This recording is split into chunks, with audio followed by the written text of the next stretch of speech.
Good morning. Trying to get this thing to work. Good morning. How are you? It's a nice, brisk fall morning here in upstate New York. And as promised, I am doing a little video just to talk about what I've been working on. And even for you preppers out there, it's relevant in an abstract kind of way. I want to talk about wool. Wool is a great resource. I use a lot of alpaca because we have an alpaca farm close by. But wool can be made into a non woven fabric that's very thick. It's felt, right? So you take it and it's laid out, and they use soap and you agitate it, and the fibers stick together, and it's the most ancient way that they made fabric. It's durable, and wool is warm even when it gets wet, you know? So it's a great resource. And I have been doing primitive rug hooking. I'm looking for, okay. Primitive rug hooking. Primitive rug hooking is a little different than like woven rugs. Woven rugs are where they take it and put it on a big loom, and yarns are stretched into a warp, and then yarn is woven in and out until you get, and that's basically how most fabrics. They're also knitted. You have machines that knit or crochet. But anyway, I've been doing primitive rug making, and this is, the settlers that came here. This is how they made their rugs. This is burlap, also called, if you're in Europe, it's called hessian. In the States, we call it your burlap. And I take recycled wool, old blankets, as long as it has at least like 50%. Most people say more, but I found that if it has 50% wool in it, like wool blend, it will work. Because with wool, you want the fibers to kind of lock together. So, like, this is what I use. These are the strips. This is from an old, tweed man's sport jacket. And, it's pulled through the holes in the hessian. And what you do is you draw your pattern on the hessian, and then it's pulled through. Let me show you a hat that I made. Well, this is called a fascinator, and it kind of goes on like this. Put the little cage there. But yeah, and there's the rose pattern that I did. I'm working on a cushion. Here's a cushion. Here's my mermaids. This is going to be a big cushion. And this is really big. It's hard to show, but this is going to be a giant rose carpet. Right? You can see a leaf that I'm working on there. Yeah. And this stuff is really durable. I've made jackets. I've made boots where you can take elk leather and stack it together, glue it together to make a nice thick sole, like boot sole. Wool as well, like especially the alpaca wool. Alpaca is typically very durable.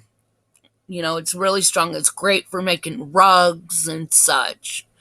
But wool is a great resource.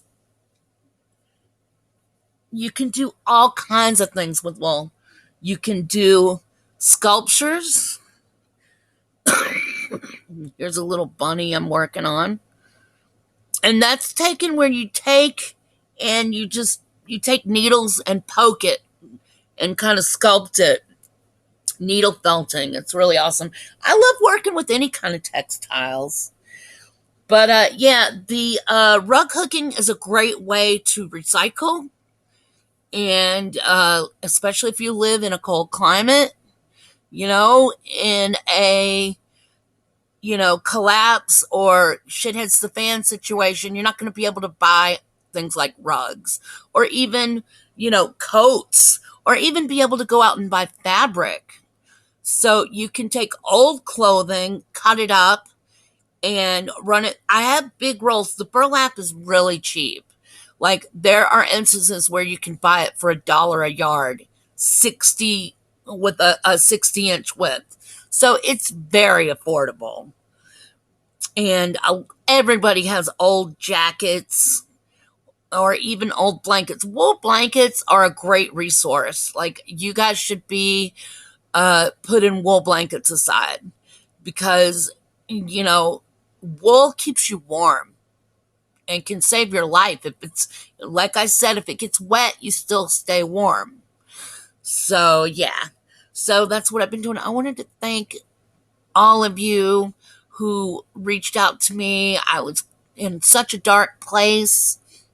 I was just saying to Jimmy Rants from Jimmy, I love that guy. I was just leaving him a comment and saying that I think the internet deserves a Nobel Peace Prize. And I know that sounds pretty kooky to say, but a lot of people think that the internet has contributed to the decline of our civilization. But the truth of the matter is, okay, yeah, people are mean and lost their sense of humanity online. But also, I think people are also very sweet. I was in a very dark place. I'm isolated and I was alone, literally. Besides feeling alone, of course, there are people. I know so many people that I could call. People called me that happened to see that. They didn't leave a comment, asking me how I was.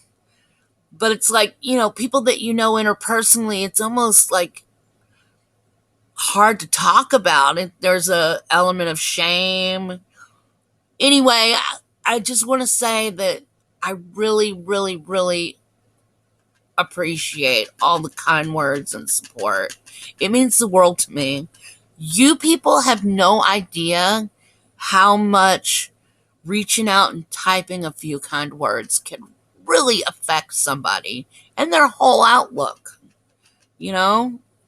And maybe we should go out of our way to do that more. I know that from here on out I will. I mean, I've always tried to be that way, but I think that now it really gave me a perspective.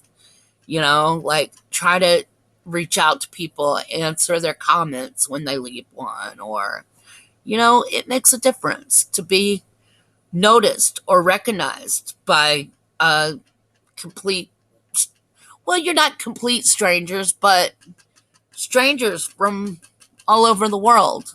It's a pretty profound thing when you think about it. And today I want to count my blessings.